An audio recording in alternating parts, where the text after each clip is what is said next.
This is Ben Roberts, and welcome to the Built Versus Environment podcast. I'm here with Harry Statter. He is the CEO of Frontline Wildfire Defense Systems, and I wanted to talk to Harry because he's really on the forefront of these big climate disaster events and how we can start to climate-proof our own architecture and environments because of it. And he has an incredible background in ecology and landscape ecology, forest management. So I thought he'd be a great person to talk to about it. Harry, thank you for joining me on this podcast. Thanks for having me on, Ben. Talk a little bit about your background and where you went to school and what really sparked that initial interest in forest management and landscape ecology. Landscape ecology is the study of how the built environment interfaces with natural process. I originally got into the field coming to summer camp in Jackson Hole, Wyoming. And you got to be outdoors and you got to run around the forests of Jackson Hole, fish the rivers. And that was really what sparked an interest in kind of the interface of how the built environment interacts with natural processes. In Jackson, you've got the big conifer forests of the Rocky Mountains, you've got the Tetons, you've got herds of elk, you have moose, you have all sorts of flora and fauna interacting with one another. You also have a lot of development. It's really understanding, the intersection of the built environment with just the cold hard facts of nature that got me interested. Did you go to school for that specifically, or is that something that you dove into it later on in life? Yeah, I did my undergraduate and graduate work in Ann Arbor, Michigan. And the school was the School of Natural Resources and Environment.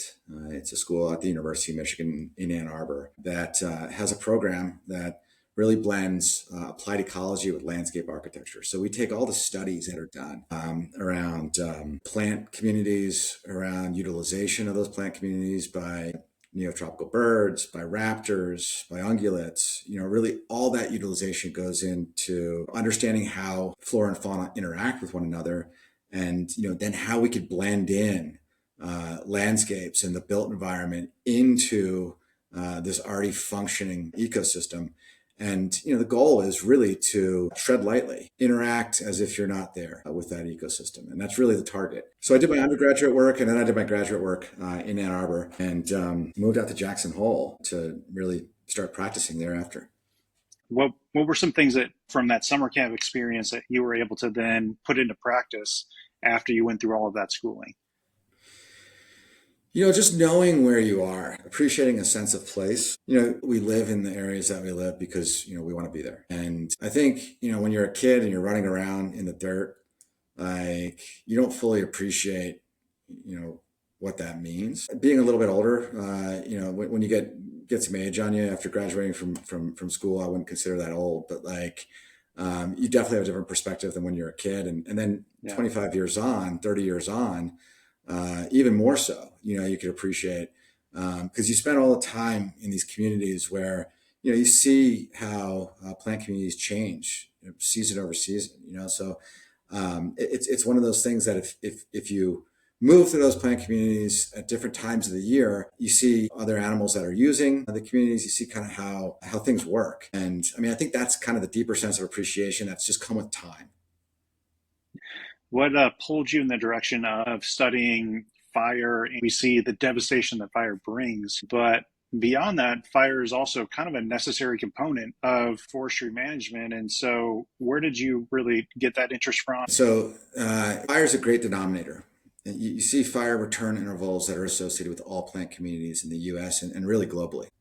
Rate of fire return is dependent on the type of plant community. So grasslands, you could see 12 months to 36 months as a fire return interval. Shrublands, 8, 10, 12, 20 years. Mixed conifer forests, 80 to 120 years. You're seeing how fire interacts with these plant communities and what it does once you have a fire go through these plant communities.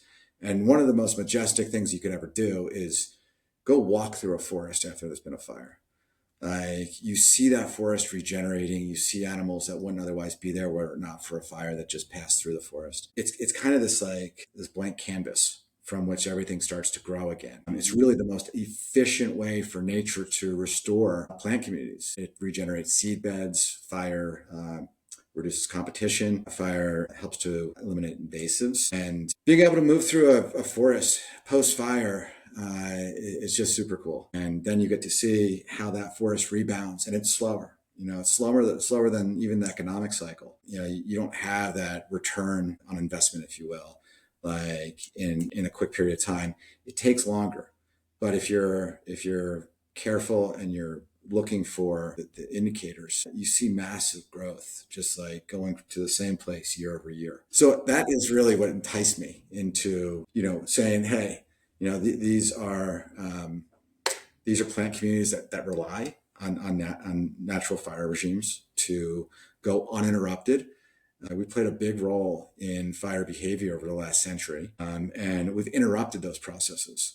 So much so that you've had a delay in fire really throughout the U.S. Folks refer to it as a fire deficit, to where there's a lot of fire that's necessary in our plant communities to restore them and restart that cycle that we talked about earlier. But we've been trying to manage these plant communities, with the concept that somehow we're going to have a impact on protecting homes, businesses, and communities from the effects of fire. I started Frontline so that we could demonstrate that protection really starts at the structure, and that's the core value at risk. And if we protect the structure, then we could allow these natural fire cycles to go uninterrupted and undamaged. How do you see that relationship between the built environment and living within the environment of forests and forest management?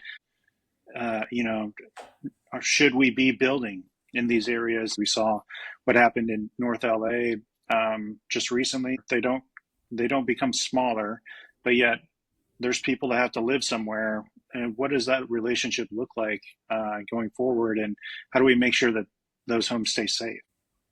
Let's first talk about the areas throughout the U.S. where fire is an occurrence. You see it across the eastern seaboard, up and down the eastern seaboard. Atlantic City, New Jersey, experienced fire at the turn of the last century, and in the Pine Barrens that surround Atlantic City, it's an 80 to 120 year fire return. So you've got folks that live in New Jersey. The Garden State Parkway was just shut down last week because of a fire. You have folks throughout Connecticut, Massachusetts, New York, Georgia, all live in areas of fire returns, fire cycles, natural fire cycles. You look at the upper Midwest, throughout Michigan, throughout Wisconsin, it's the same thing. If you look at the pines in the southern part of the U.S., it's the same thing. I mean, you see fires that are burning throughout, Missouri, that have taken out full towns in Missouri. So, we first need to look at the concept that, fire only affects, California and, maybe some of the Rockies. It doesn't. The second highest fire exposure is Texas. So you see fire ubiquitously throughout the U.S. So the idea of living with fire, it's very much a frequency and severity type analysis. So how often are you going to experience fire in your home? Just using your home as a residence as an example. And how severe is it going to be when there is a fire? A lot of that depends on really the wind. So, when there's a fire, those ignitions could happen from lightning. They could happen from, human caused ignitions, like someone pulling a trailer down a road and causing sparks. That could occur from utility lines. However it's going to occur, once that ignition occurs, if there's wind and there's high wind, there's very little that we could do about it from a go and try and suppress that event. In the context of preparing your home, there's a lot that you could do in advance. Knowing full well that at some point that you live in that home, it's going to face fire. It's not an if it's going to face fire, it's a when your home's going to face fire. And how attentive you are in preparing that home is really the key, right? The frequency of fire in your area, the severity is a core component, and it's accelerating.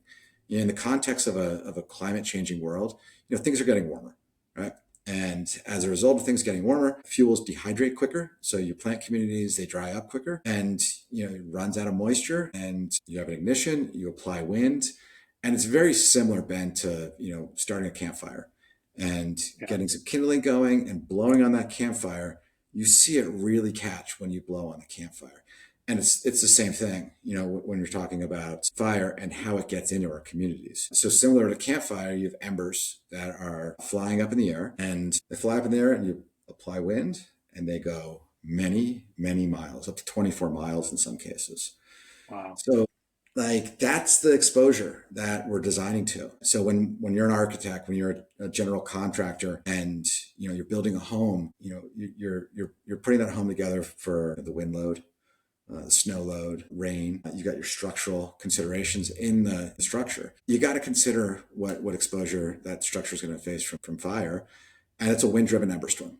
Elaborate a little bit more on that. The worry is not in how close the flames are, but how close the embers are. Is that what you're saying? That's exactly it. 90% of structures ignite from embers. And these are embers that will land on your home and around your home. They'll land on your patio furniture. They'll land on your front doormat. They'll land on the pine needles in your gutter. They'll land on the adjacent plant fuels. They'll land on your kids' toys. They're going to land on a lot of things that building code really doesn't have anything to do with, right?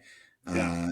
So like you could assemble your building code and you could pick your materials that are non-combustible.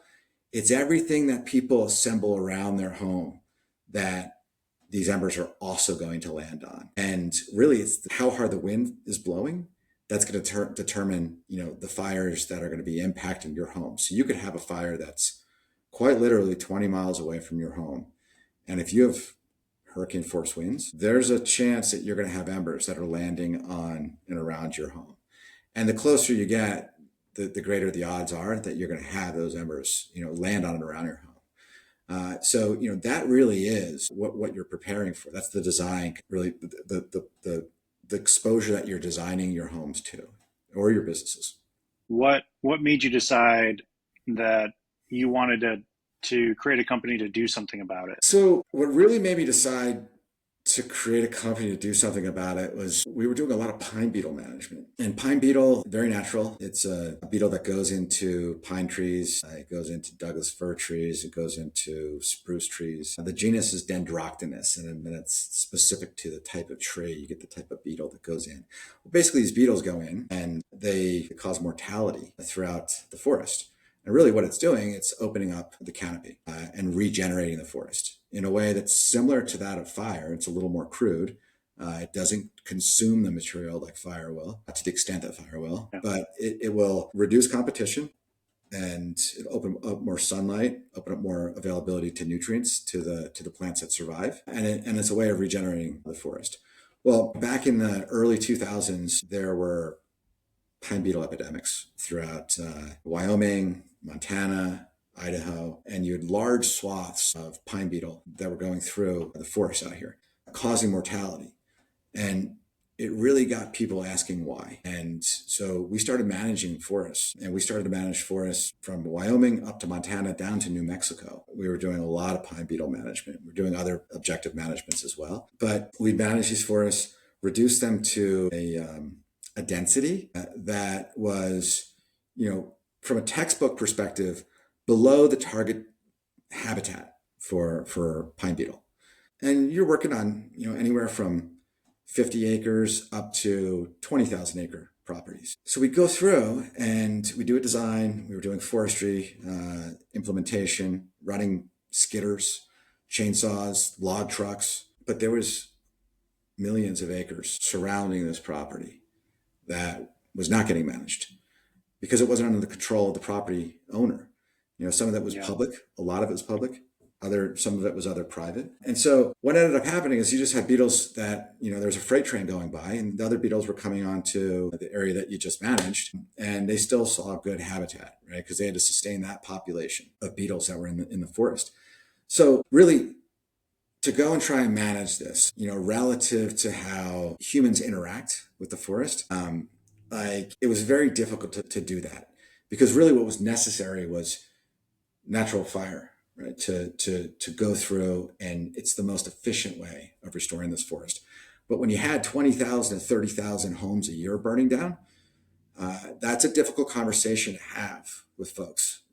You're on the bleeding edge, and so really we said, okay, we need to go and figure out a way to protect homes and businesses and communities from burning during fire, to have these places live with fire so that we could have a sound ecological discussion around fire as a natural process and truly living with fire.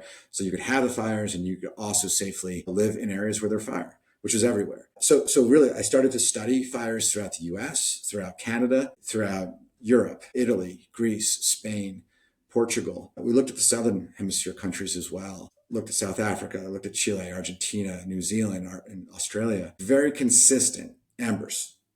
Embers were causing 90% of structure ignitions. And they were landing on fuels, whether they be built fuels such as patio furniture or the structure itself. And if they were dry, or you applied enough heat and you were able to reduce the moisture content of those fuels on and around the structure, then they ignited. So similar to managing the moisture content in irrigated ag land or in golf courses, I said, let's increase the moisture content of the recipient fuels on and around the home so that when embers land on them, they're in a condition that's too wet to burn. And so I started to assemble Frontline in that sort of nature. It was kind of a biomimicry, if you want to call it that, where you're managing the moisture content of the patio furniture, of the pine needles in the gutter, of the toys that, are against the wall. And so that when the embers landed on them, the energy from the embers was absorbed by that water, that moisture. It just kicks off steam. So that was the, mechanical elements. It had to work in a wind-driven ember storm. So you had to account for hurricane force winds. And we had to really answer, 3 questions. Where's coverage needed? And that's essentially, if you were to think about where a firefighter would occupy the space around your home, that's where we're managing the moisture content in those fuels. How much and how often? So the how much and how often we solved in software. So what we did is we built a geospatial software platform that we connected to this external sprinkler system that manages the moisture content on and around the structure. We track all fires in the US and in Canada. We use satellite data, we use sensor data, fuels data, weather data, fire service data. Any and all data that informs the fire service, we ingest into the Frontline software platform to inform our sprinkler network to turn on and to proactively wet these fuels. We then coupled it with a Class A biodegradable foam. That is the same stuff that firefighters carry on their trucks. And so we introduce foam into the water stream to essentially make water wetter. It more quickly hydrates the recipient fuels. And in doing so, we've created this water smart device that can automatically turn on when it senses fire well outside your property boundaries. And it will run through a proprietary algorithm, send you a push notification that says, you got a fire in the area. Your system's going to activate in 10 minutes. You could choose to accept it. You could decline it. Or if you're evacuating, the system's going to run and it's going to provide firefighter level protection without the need for boots on the ground. And the way in which it works really depends on the size of your home. Let's say you've got 2,500 or 3,000 square foot home. It's going to go through a number of zones. So it's hydraulically layered. Each zone runs for a period of time, cuts down the materials, and then cycles again. And typically in the saves that we had out in LA, and we had saves where we were running the system for 20 minutes out of every hour. And that was sufficient to protect the structure against fire. It takes very, very little water to avoid a fire. It takes a lot of water to put one out. And by layering in the software platform, we're able to optimize water at both the structure level as well as at the community level. That's it's an interesting point, where you talk about how much water is required to prevent the fire versus how much water it takes to put the fire out, because being able to spray down the roof of your house without knowing where the fire is, how close it's going to get, you're in the middle of evacuating.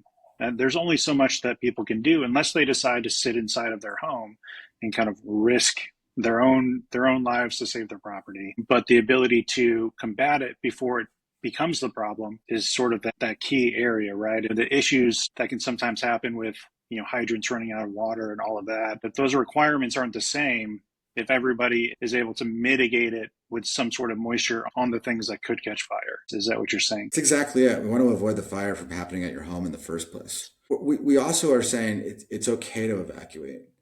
Like, you want to evacuate, you want to get yourself, if you have family, your kids, you want to get them out of harm's way, but you don't need to make a trade-off on protecting your home. And that's the key, is with Frontline, we're not willing to make that trade-off. We're going to protect your home so you can get out of harm's way. And then we've connected everything to an app. And so you could see where fire is relative to your home. You could see your system activating are active in your app. You could track fire in your app. We have other elements of the app as well. Where are my loved ones? Where are my kids? You could set up evacuation meetup spots. There's limited chat features as well.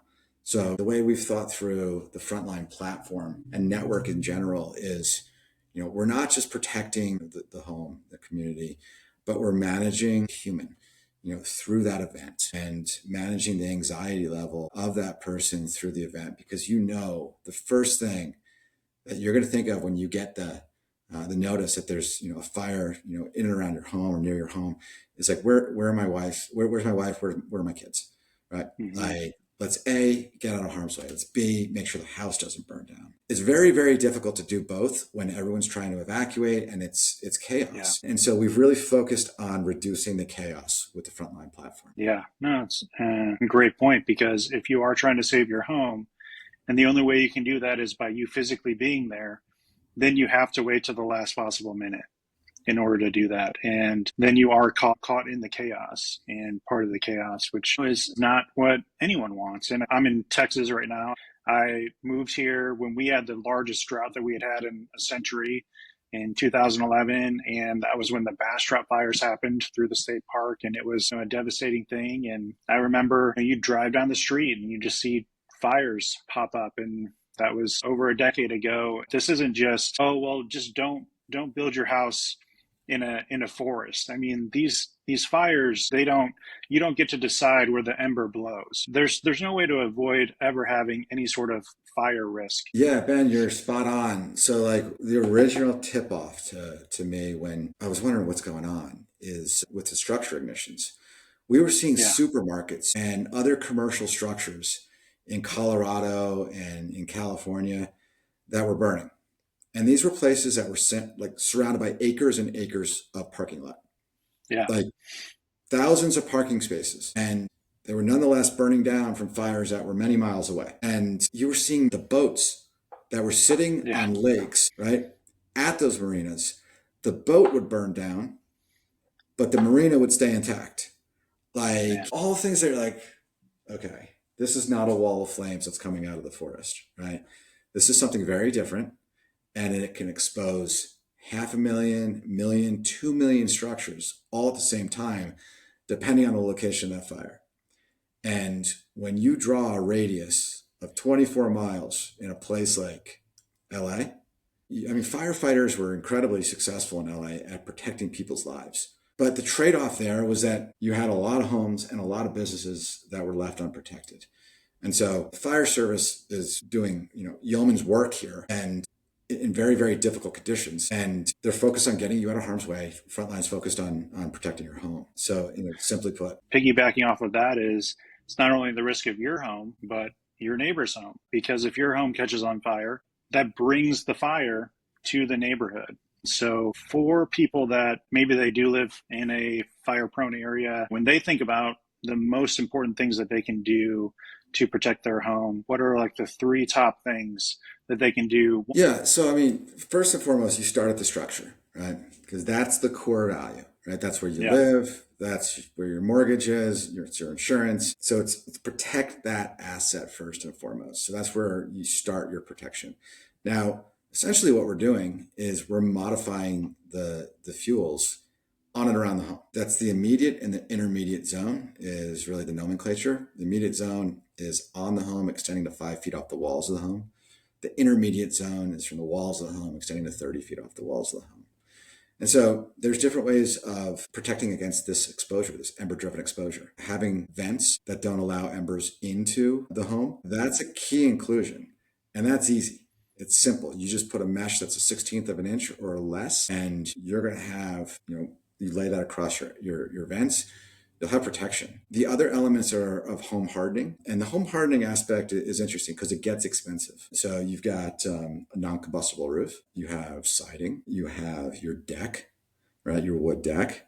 You have windows. And, of those 4, if you're modifying, let's just say your roof, your windows, and your walls, you could be $300,000 for structure. That's really difficult. And really what you're doing is you're modifying those materials so that when embers land on them and around them, they don't burn. Frontline does the same thing. Now, we're managing the moisture content in the fuels. So it's a sort of integrated approach to where ember resistant vents and Frontline, I would say, are number ones. And I'd say that from a weighted perspective because from a cost, they're going to be a lower cost as well than some of these other home hardening inclusions, mitigations on existing structures. So you got to categorize this a little bit differently between existing structures and new construction. If you're going and retrofitting all these home hardening aspects, it's going to be really expensive on an existing home. On new construction, it's nominal. Headwaters Economics ran a study where it's basically, add home hardening elements at the new construction phase. Granted, at the new construction phase, I mean, you still have the kids' toys. You still have the patio furniture, right? You still have the front doormats. You got the cars that are parked in the garage where embers going to land on. Trash cans, all that stuff. Totally. So it's this integrated, systemized approach to protecting your home from fire. But at the end of the day, it's not a black swan event. If you prepare, you are far more ready for that ember storm, and your home is equipped with a self-defense mechanism. Yeah. And there's a lot of code that keeps coming into play. There's WUI, there's CAL FIRE. These are being adopted not only in California, but really across the country. And what do you say to people that's, are like, okay, well, I've hit the code. I'm WUI compliant. I've used Class A materials. What more is necessary for me other than just meeting code? That's a great question. So I'm familiar with the IWUI code and as well as Chapter 7A code. A lot of code was assembled with the thought that there's going to be a firefighter there to defend the structure. In the IWUI code, you've got requirements for a water supply to be accessible by firefighters at the home. You've got width of roads for firefighters to access it. You've got certain flow rates, distance from fire hydrant as well. And then you've also got home hardening requirements. The reality is it's highly unlikely that there's going to be firefighters there to access that water or utilize that fire hydrant because they're going to be evacuating people. So the code moves super slowly. You have code updates once every 5 years, and you've got climate change that is happening much, much faster. You've got $1 billion cost weather event once every 3 weeks now. Wow. So you got to be code plus. You need to understand what works. Beyond that, it's almost systemic because, you've got 90% of structures that are igniting from fires, from embers. But yet less than 1% of our community wildfire protection plans have an ember analysis contained within them for defining where the WUI layer is. There was parts of Palisades that burned that were not considered in fire exposed area. Really? They've now redrawn the map, right? Yeah. But that's not the way that we want to be, doing this. Yeah. We don't want it to be retroactive. We want to be proactive. Yeah. Yeah. Just say okay, this is a fire exposed area after the place burns down. We want to be, way ahead of that. And so, in Jackson Hole, for example, there's an organization called TAWPAC. It's the Teton Area Wildfire Protection Coalition. And it oversees the CWPP. This is the Community Wildfire Protection Plan.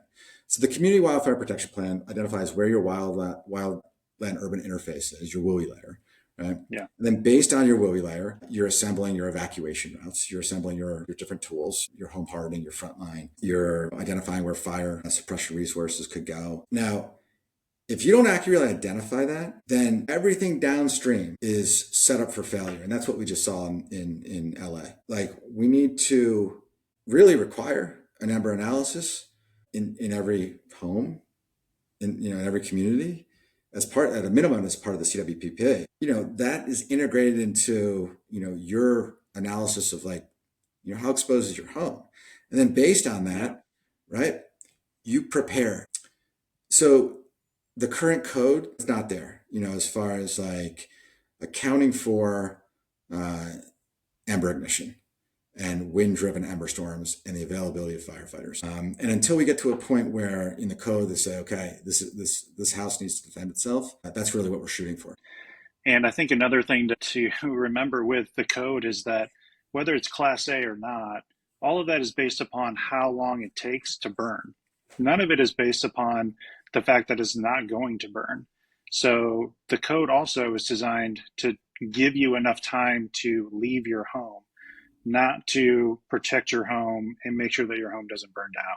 That's right. Yeah. So again, you're modifying the environment on and around the structure to create something of a rainforest with Frontline. So you're increasing the humidity on and around your home. That's code plus. When you're talking to people about what Frontline does and explaining the process, what's the common misconception you tend to come across when it comes to people's idea of their risk of a wildfire coming or their home catching on fire? It's very difficult to go explain a natural process to somebody. If they have lived through it, if they've lived through a twister and they've seen that tornado coming, that emotion, you can't really articulate to somebody, right? Running for your life, trying to find a cellar. They don't need convincing of having a storm shelter. Yeah. No. I mean, it's as visceral as it gets. Like if you're in floodwaters and you got, a river running through your main street and you're almost getting swept away, right? And it's up to your chest, like you're fighting for it, you're holding onto your car. You can't explain that. Like what just happened in LA, I think what I've seen is different in LA from previous fires is, I mean, the tragedy, the trauma, the grief of the people that lost their homes, that lost their community, that maybe their home survived, but they lost all their neighbors. Like that is real. And to those people, we've got the highest degree of empathy, but it was also on global television. And so everyone in the US and everyone throughout the world saw neighborhoods in LA, one of the biggest cities in the world, with arguably the biggest fire department in the world. They saw neighborhoods with homes burning one after the other, and there were no firefighters there because they were getting people out of harm's way. And so the unknown of how, can this happen to me? That sort of response is less and less these days. And I mean, we're selling Frontline systems throughout the Western US now. We're selling Frontline systems in California. We're selling systems in Oregon, Washington, Arizona, Texas, Utah, Idaho, Montana, Wyoming. It is the acknowledgement of the risk. We have a lot of folks reaching out from like New Jersey. The acknowledgement of the risk is there, and they realize they need to prepare. They need to do something about it in advance of that fire happening. For the folks that don't fully appreciate the risk, like just from what people go through during a fire, there's a lot of folks that are finding out about their fire risk because of insurance. And, this is an insurance market that is highly destabilized at this point, and in large part because a lot of the insurance world relied on the performance of public firefighters to protect their private assets. And if they don't feel that that's a reasonable thing to do, they pull back. And so what we've already seen now throughout the West is insurance non-renewals, cancellations. It's very, very difficult to obtain insurance. That's going to trickle down to the mortgage markets. And I think the movement here, if you want to call it a movement, it's all around protecting that asset. If you follow the money to the bank, to the mortgage company, like their goal is to preserve the asset. It's the same as your goal as homeowner. It's the same as the insurer goal. It's the same as the town administrator who relies on your property taxes. It's just understanding what is effective at protecting that asset, that home, that business. And that's really what we focused on. I totally agree. And my hope when it comes to the way that we're building now is that we stop thinking about short-term gains and start thinking about long-term gains when it comes to the way that we're building, the resiliency that we can create in our homes, because insurance is a thing of the past. Even if you can get it, it is not going to protect you from everything that's coming, and it's only going to get worse. And so the way that you combat that, both on the mortgage side, the ability for them to protect that asset, is to reward people that build better homes. And we don't do that. They look at every home the same based on square footage, and until there's enough demand from consumers. And I think a lot of it is education. People knowing that these things exist. I think we've been sold a lie that code means that something is built to last, and code means it's built to last as long as it has to last to meet the warranty. I mean, that's what it is. So I really appreciate what you guys are doing. I think that it's incredibly important and is not only reducing a huge amount of risk, but is something that any home can benefit from. So if people want to know more about Frontline and what you do, where do they go? Ben, just go to the website. It's frontlinewildfire.com. We have a lot of information on ways that you can protect your home and your family. Thank you so much, Harry, for joining me and educating me and the audience on ways that they can protect their home now and in the future when it comes to climate events like fire. So really appreciate it. Have an excellent day, and we'll talk to you later. Ben, thank you for the time. I've really enjoyed it.